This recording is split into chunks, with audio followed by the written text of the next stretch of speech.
to Bread and Thread, a podcast about food and domestic history. I'm Liz. And I'm Hazel. We're two friends who studied archaeology together and love history and making and or baking things. What have you been making? So, I've been having kind of a bad brain time, and Nick has been really lovely. So I asked what I could do for them, Mm-hmm. and they requested the most chocolate cake. I can see exactly how this went. Chocolate cake. Then I got a cream layer in between with chocolate buttercream, obviously. Of course. And then I put chocolate fingers all around the sides. Oh man. And then dark chocolate ganache. And then chocolate buttons on top. Oh my gosh. It is the most decadent thing I've ever created. I'm not sure how I feel about that. It's very, very good if you have a small slice.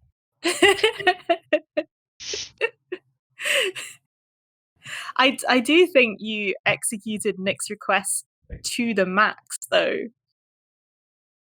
If you ask me to make you the most chocolate cake, I'm gonna make the most chocolate cake. Part of me wants to try this, but part of me values my sugar levels. I no longer care for such earthly things. I think the part that wants to try it is bigger. I do recommend it. It's a very good cake. Like I said, if you have a small piece. So I'm just slightly in awe of you right now.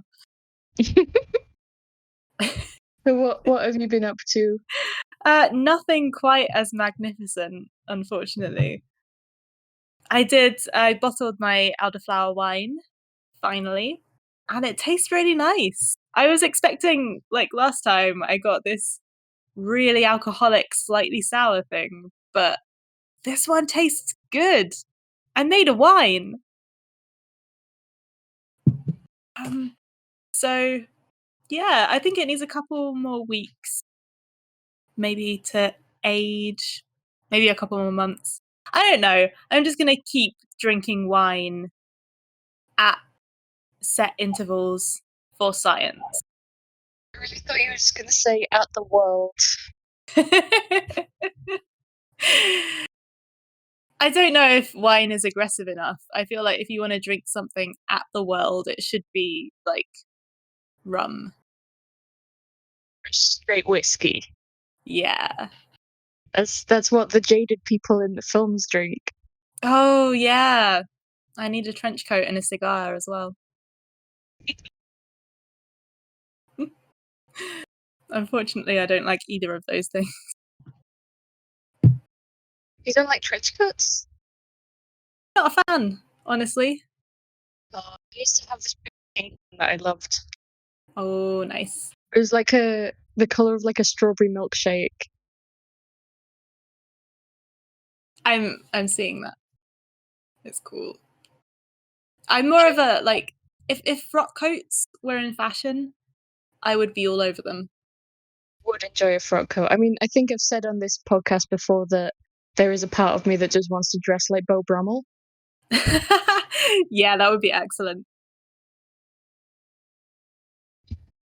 Actually, I'm kind of thinking of getting into tailoring a bit if I can. I don't know. Because I need some waistcoats in my life, and I can't find any. Waistcoats are very good. Possibly a waistcoat and cape scenario. Oh, yes. Yeah. So what are we learning about this week? Yes, in the absence of a segue, Ersatz goods. Specifically, Ersatz Foods. Fake foods. Yes, because we were talking last time, weren't we, about Acorn Coffee? Yeah. And I went on a little bit of a dive. Oh, yeah. Excellent. Okay. I am so excited to learn what atrocities people have been eating as other things for centuries. So we begin in the Victorian era. Of course. People have obviously been eating ersatz foods forever because ersatz just means replacement or substitute. Mhm. So an ersatz food is basically you think it's this thing, but it isn't. Oh, like the current, it's a cake trend. Have you seen those? Where the videos where it's it's a thing, That's like that, and it's more like vegan foods. okay. Oh, okay. Right. Like, I get it. you know, like when people use chickpea water instead of eggs, that could be described as an ersatz egg. Okay. Okay. I I do like the everything is cake thing though. It is good. I feel like that's quite outdated when we're recording. It's gonna be even more outdated when this goes up, but it is a quality meme. Well, I'm still tickled by it. So, Um, so yeah, in the Victorian era, it was less about necessity, like we talked about with the acorn coffee. I mhm. mean, some of it was, you know, there's always been poor people. Um, I feel but like there was, I feel like the Victorians would be like when they're getting particularly good at it because like they've just found out about chemistry as well. yeah. The first one I want to talk about is alum Okay. in bread Alum flour. alum is in uh like what you use for dyeing.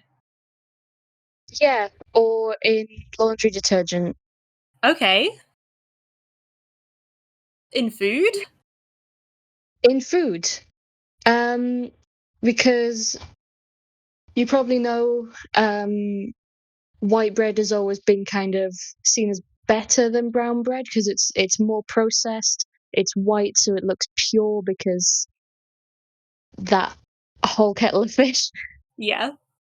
Um, so to stretch the white flour and also make the bread look nice and white, you put alum in with the flour, and sometimes just straight up chalk.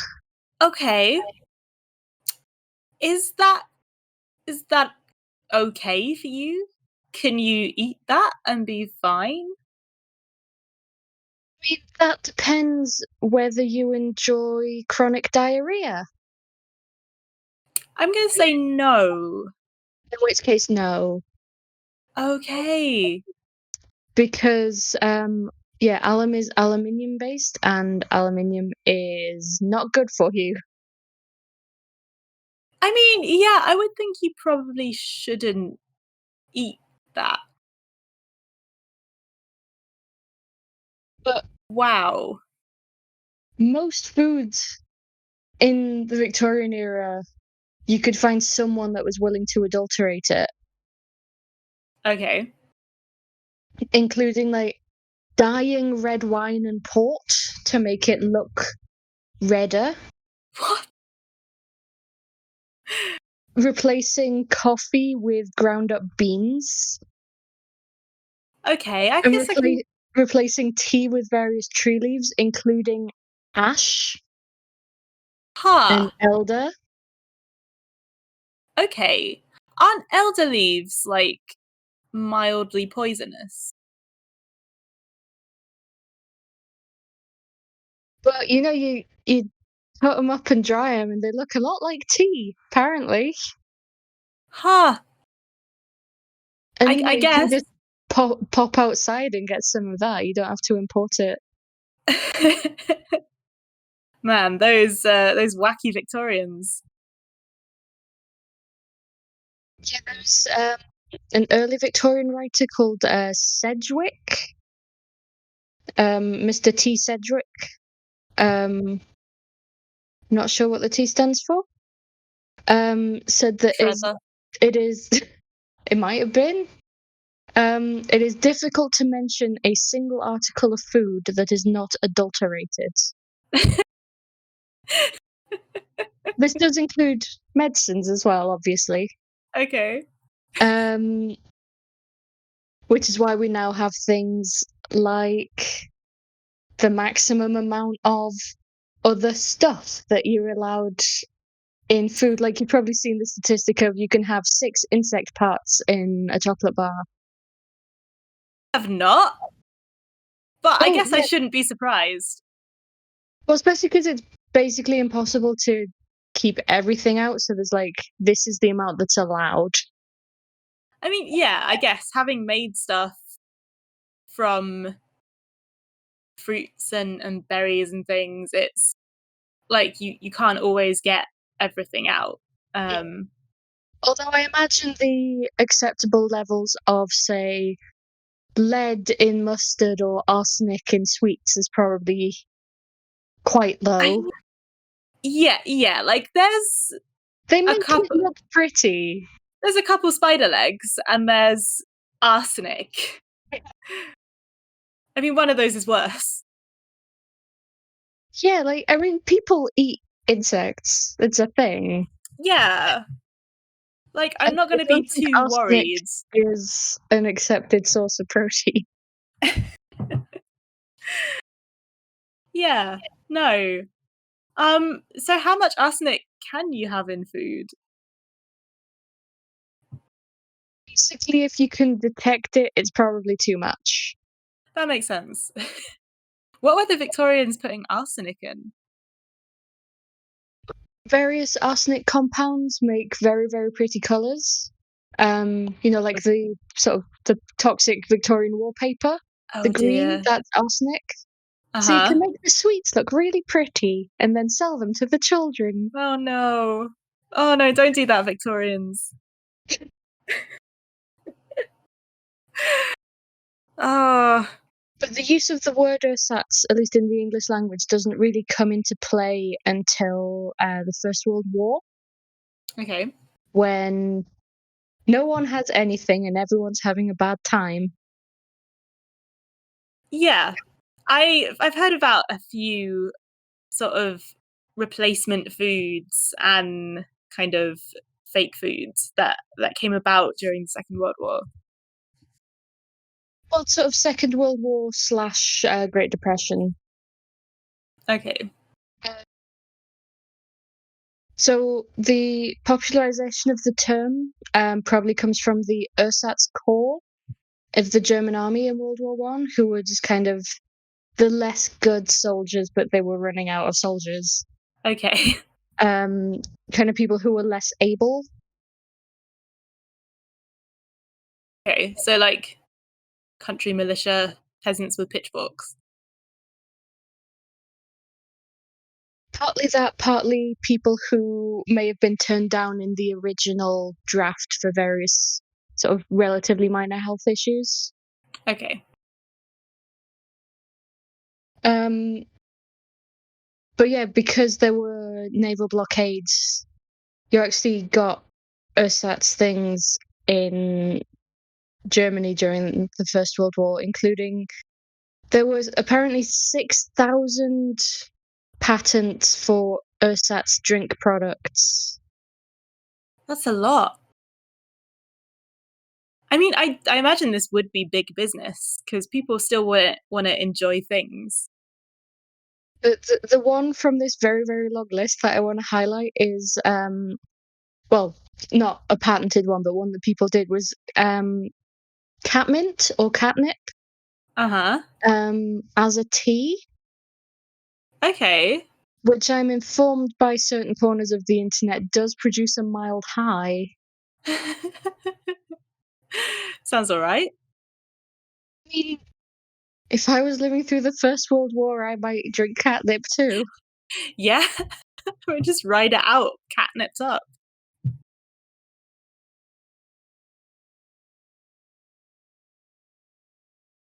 Interestingly, we also get, when we get into the Depression, some ersatz fabrics, including nettle, which I know you are trying I to are making nettle fabric.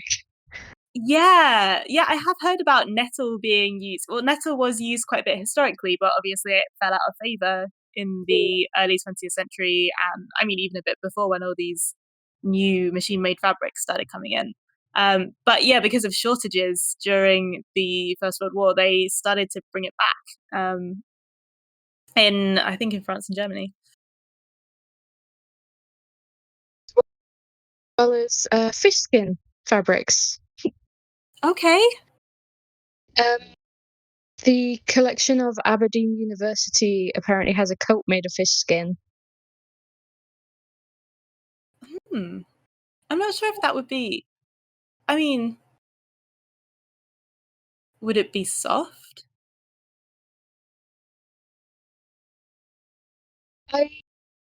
On the basis that they also made slippers out of it, I would assume it's at least comfortable. Okay. Like I can slippers specifically, not just shoes. I can imagine that wouldn't be the worst.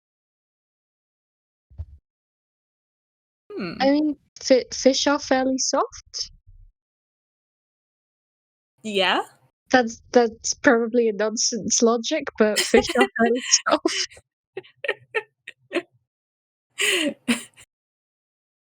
Also very slimy though. Like it's difficult to unslime them.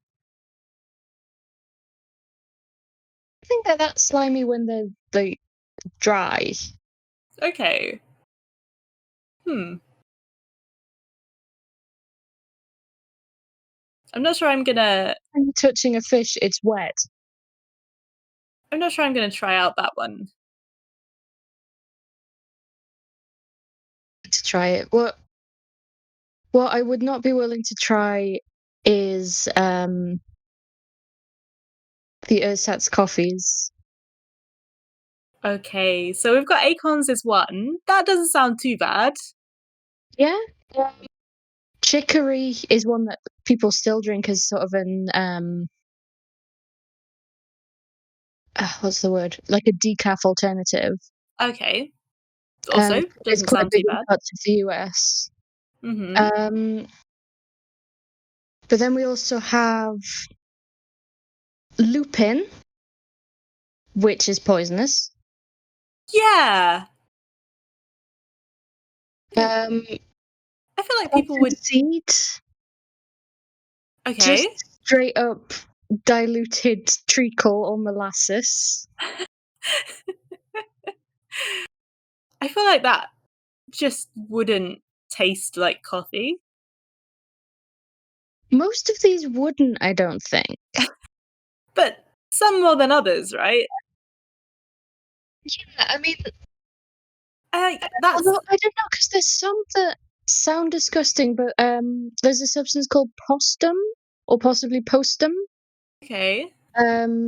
which was like this really popular ersatz coffee during coffee rationing in the US during World War II. There was wheat and molasses. Huh. I mean, I feel like that's kind of the equivalent of when you're a kid and you put Vimto in a wine glass and pretend you're drinking wine. Definitely done that. Like, it looks similar, but it's not going to taste similar.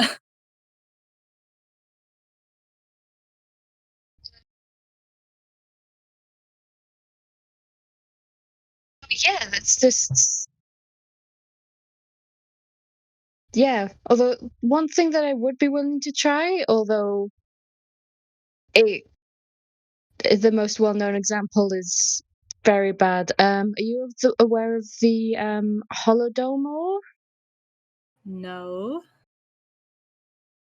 Um, basically a manufactured famine under Stalin in the Ukraine. Oh, okay. Yes, I have heard of it, but I didn't know it had a name. But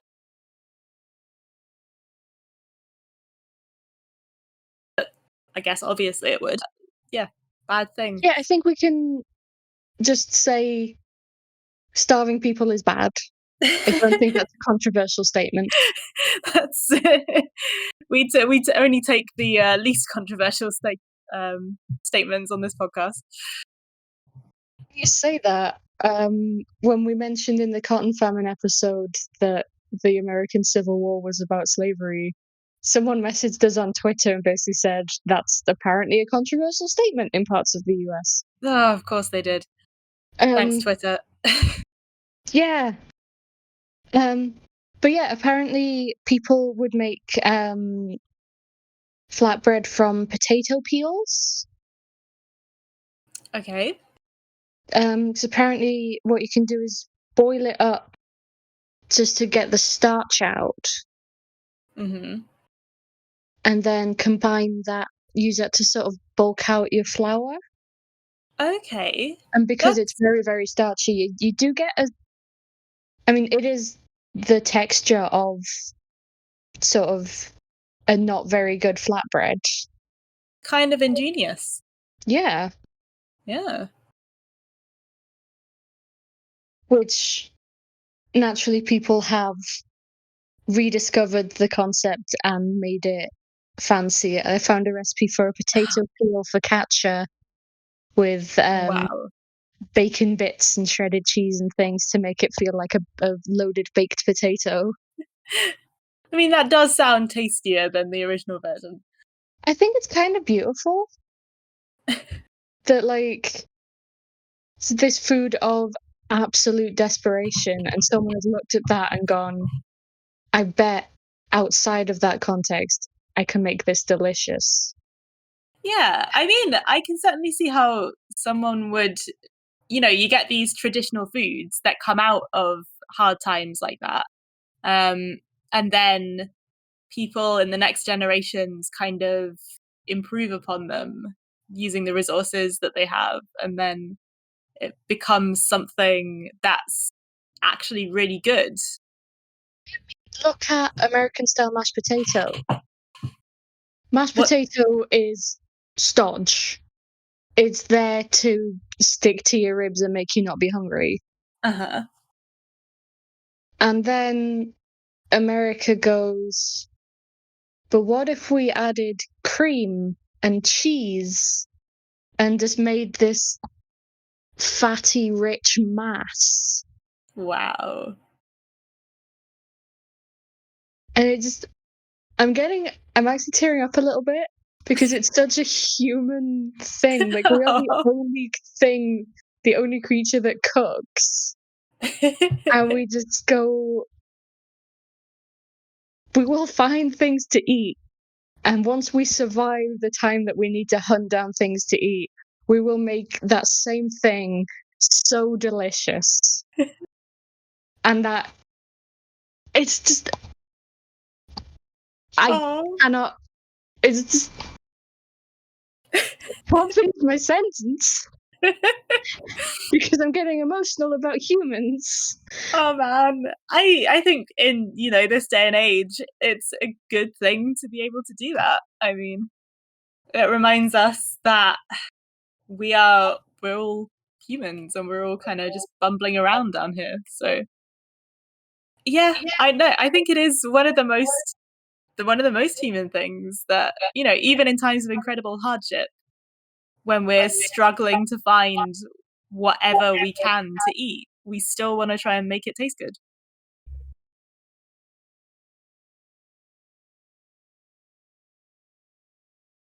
Yeah, but I'm gonna distract myself from that.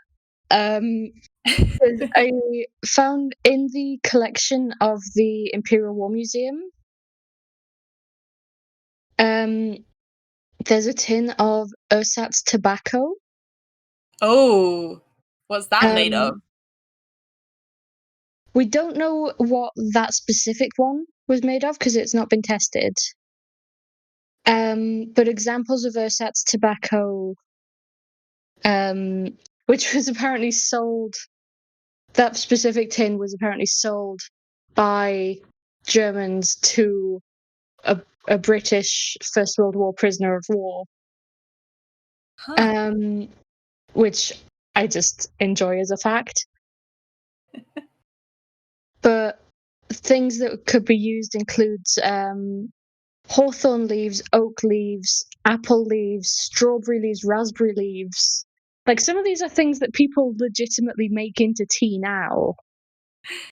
So just smoking all the leaves you can find. Basically, like, if you run out of tea and tobacco, the message seems to be just boil or smoke whatever you can find. Some of I it guess might taste good. I assume it's probably not going to give you the same effect, but you can at least recapture the feeling. Interestingly, after I read about that, I started looking up menthol and clove cigarettes because they're kind of if not ersatz, then adulterated cigarettes that are sort of common now. Hmm. Um, Apparently, clove cigarettes were created for health reasons. Huh, The clove oil was supposed to help with various sort of respiratory issues. that's But it oh, turns out clove cigarettes tend to give you more nicotine and tar. oh no. So it seems like a short-term solution. Yeah.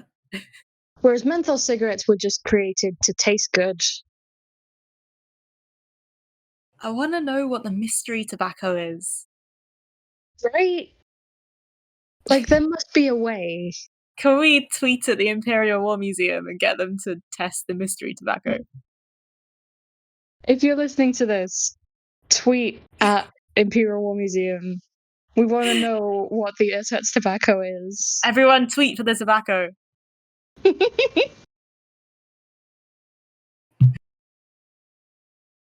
You. It's We're- catalogue number EPH3799. We've got to be specific here. we can make a difference. So yeah, at the risk of me getting emotional again, that is a brief history of Ersatz Foods. I think it's a pretty good thing to get emotional about, actually. People are just so human. They are, and it's cool, and it's really nice to remember that at the moment. Yeah. Oh, well, you cheered me up.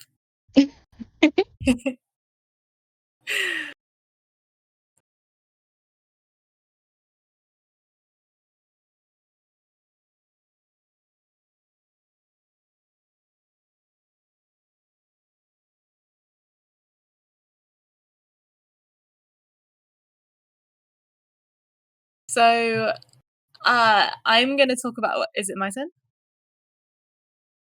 I think I have said everything that I planned to say. Okay. I'm gonna let you collect yourself there while I Yeah. do a bit of a local larder, and I'm going to talk about elderflower Delicious. because I was bottling my elderflower wine, as I mentioned at the beginning, and I thought actually it's kind of a regional thing, at least to not just to Britain, but to a small area of Northern Europe. Anyway, really. And I do talk to quite a few people who have just don't know elderflower is a thing. So yeah, I'm going to talk a little bit about elderflower as a flavoring. So if you haven't come across it before, elderflowers are the flowers of the elder tree, which grows in Northern Europe, Northwest Africa, and parts of Asia as well, I think. And you get elderflowers, and then later you get elderberries. And you can also use the elderberries for things. You can get elderberry wine, which is super tasty, and all sorts of stuff. But I'm going to talk about elderflower because Elderflower Cordial is a really popular drink, at least in the UK. And I think it is also used in drinks in Germany, and possibly a few of the like surrounding type countries as well. Although I don't think in France and Italy and like Southern Europe. Maybe France, but I don't think in sort of Italy, Spain, that sort of Southern Europe area, because anyone I've talked to from there, like hasn't heard of it. So It's interesting it being a thing in North Africa and Northern Europe, but not in between. yeah, I don't know how that. I mean, I don't know if it's used as a flavoring, in Northern Africa. Oh, it just grows So there. yeah. Okay. So I don't, if anyone knows of a North African elderflower flavored thing, I would be super excited to know about it. But I'm not aware of any at the moment. So Elderflower Cordial is like a delicious concentrated drink where you pour a little bit of in and then you dilute it with water or with tonic or soda or whatever you like. And it's really kind of fragrant and fresh, and it's just the taste of summer for me. And it's we did an episode a while ago now on temperance drinks, and it's one of the Victorian cordials. Although apparently, it does elderflower does date back quite a long way, in even since the days of Hippocrates, who apparently used elderflowers as a medicine. I mean, he used everything as a medicine. I mean, yeah, people were just using everything left, right, and center at this point. They are mentioned as a medicine to encourage vomiting and apparently like as a purgative. So interesting. In my experience. No, I have not vomited after drinking elderflower cordial, which is fortunate. Elderflower wine and elderflower champagne, the sparkling version, were also very popular country drinks in the Victorian era and going forwards. So my granny used to make elderflower champagne, and I'd really like to make some someday. Apparently, what makes it fizzy is that the fermentation process is prolonged, so it's still fermenting a little bit. And you can do that by just putting a little bit of sugar in the bottle to just kind of keep it ticking over when you bottle it. So I'm gonna have to. I think I was too late to do that this time, but I might try that next time because it sounds delicious. So that's what it's used for kind of today. It's making a comeback. It's especially as a flavor as well. I've seen things like elderflower buttercream or like icing, that kind of thing. It's starting to be. I would eat a lot of that. Yeah, it does sound good, right? It's kind of a fancy flavor now, but historically it's been a kind of country flavor. You know, like something that you can go out and gather for free to make nice things out of. It has also been associated. I'm just going to talk a bit about elder and the properties of the elder, and medicinal uses because that's quite interesting as well. So apparently, Nicholas Culpeper mentioned it, the 17th century herbalist, and the quote is that if you boil like asparagus the young leaves and stalks, boiled in fat broth doth mightily carry forth phlegm and choler. Which sounds quite nice. I mean, I'm not that into asparagus anyway, and then you said boiled in fat? I mean, yeah. Just deep fried asparagus. I mean, you can deep fry elderflowers. Elderflower fritters are a thing, and they're very good. I've had them. So just coating them in batter and deep frying them. Delicious. I'm not too sure about boiling them in fat. Because deep fried asparagus sounds like one of those things people try to like trick their kids into eating vegetables. Yeah. Although I have also heard of elderflower fritters being earlier. You know the Tales from the Green Valley series? So that was a BBC series about the 17th century, I believe. I think so, yeah, because it was Jacobean, I think, that one. Yeah, it was There was the about 2 16. different ones. But Yeah, that one was Jacobean. So I remember there being elderflower fritters in that. So I guess it must be a fairly old thing. So maybe it's one of those things that started off medicinal, and now people kind of thought, that's tasty. I'm gonna make Like it better. Lucozade. Yeah, really? Lucozade was originally an invalid drink, something that you drink when you're in hospital. Wow. I'll do a thing on Lucozade soon. So apparently the genus of elder is Sambucus. I don't know if that has anything to do with Sambuca. Yes, I think I mentioned this in a very early episode. Okay. Sambuca was originally an elderflower drink, elderberry drink. Oh, that makes a lot of sense. Wow. That makes me like Sambuca slightly more. I mean, I think the predominant flavor in Sambuca now is generally more of an anisey. Oh, yeah, that's why I don't like it. Yeah, I feel like this podcast is anti-licorice. if it was some kind of elderberry liqueur, I would definitely like it more. Well, clearly, you just need to make your own historical Sambuca. Okay. Yeah, elder has had historically some interesting associations. When I was looking at this, sort of folklore surrounding the elder tree, I found a lot of stuff that is kind of unverifiable. But from what I can gather, it is a tree that has been associated in folklore with protection for quite a long time. So there would be elder trees planted outside people's houses to help protect the house. And apparently it was also known as Dane's blood because of a belief that it grew on sites of battles with the Vikings.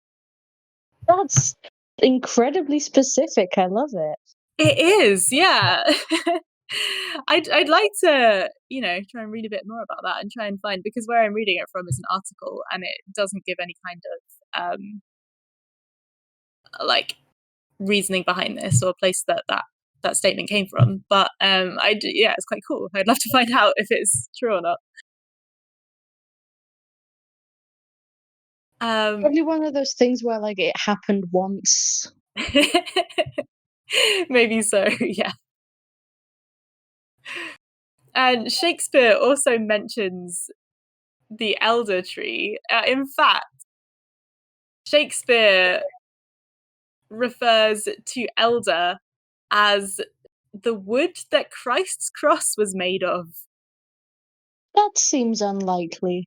Now, correct me if I'm wrong, but I don't think elder trees generally grow in the Middle East. It was not on your list of places where it grows. It was not. So I'm going to go ahead and say that it probably wasn't, but apparently that was kind of a folk belief. I mean, Shakespeare well. just sort of said things. Yeah. But then, people do have a habit of carrying their own folk beliefs onto Christianity. So I think that's probably where it came from. For example, the fruit, the fruit that Eve gives to Adam, and supposedly the fruit of knowledge that causes the downfall of everything, probably isn't an apple. Like, it doesn't say in the Bible that it's an apple. It was probably meant to be like a pomegranate or something. But at least in kind of Anglo-centric cultures, it's always depicted as an apple. You know and what? I guess I would sell out humanity for a pomegranate. I wouldn't for an apple, but for a pomegranate, I would be tempted. Oh, absolutely. Like, it's so good. But apples are what we have here. We don't have pomegranates. So I guess when it says a fruit, we just substitute whatever. And apples already have a lot of significance, within British culture. So yeah. That is the fruit that we have. Oh yeah, we've a fruit that's significant. We've got one of those. And you already have associations with apples, as in the golden apples of youth from Scandinavian mythology. So it's already up there as a magical fruit. So just insert your magical fruit here. Beans. Sorry. So I've got quite a long way from the elderflower, actually, like what I started off talking about. But it's quite a whimsical kind of flavor, I guess. It is quite regional. It's coming back, but it was quite an old-fashioned thing. But it's great, I think, because it is one of those things that you can just go out and collect. And elder trees are around a lot. They were used a lot in hedgerows because they grow back well when they're cut. And hedgerows would have these plants that were both good at being hedges and would bear fruit or something useful that you could make food out of. Because, like, if you're going to have your hedge, why not make it nourish you as well? Makes sense. Yeah. So elderflowers are elder trees are kind of all over the place. You even occasionally get them in cities, I think. So Yeah, there's at least 2 near me. awesome. Admittedly, yeah, I'm more kind of suburb than full city, but I think that counts. I reckon most people, at least in Britain, are probably within easy travel of an elder tree. I think that's a fair supposition. So yeah, it's something that you can go out and gather. You don't need a huge amount of it to make cordial, and you can make a thing for free. I mean, So just before we start encouraging people to go out picking stuff, oh yeah, yeah, there are some fruits that look a lot like elderberry, but are poisonous. good point. Yeah, don't. Don't pick wild food unless you're positive what it is. Yeah, please do go find a picture of the thing and note what the thing smells like and be absolutely sure Maybe that it bring is the someone thing that you knows want. what they're doing the Yeah, first time. that's the ideal scenario. But all that considered, I just love elderflower. It's the taste of summer. It is. I might have to get some of that bottle green elderflower now. Go for it. Tell you what, as well, gin and tonic with a splash of elderflower. You know I don't drink. I was talking to the others. That's fair. Nick might like it.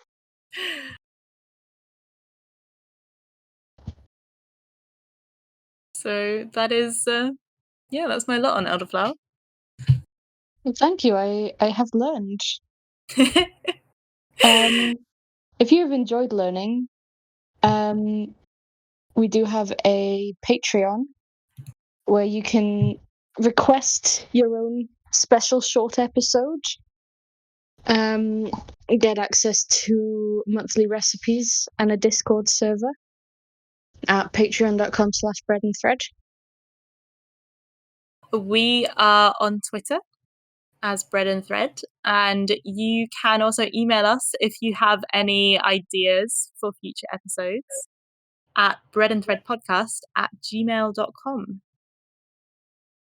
So thank you for listening, and we will talk to you again soon.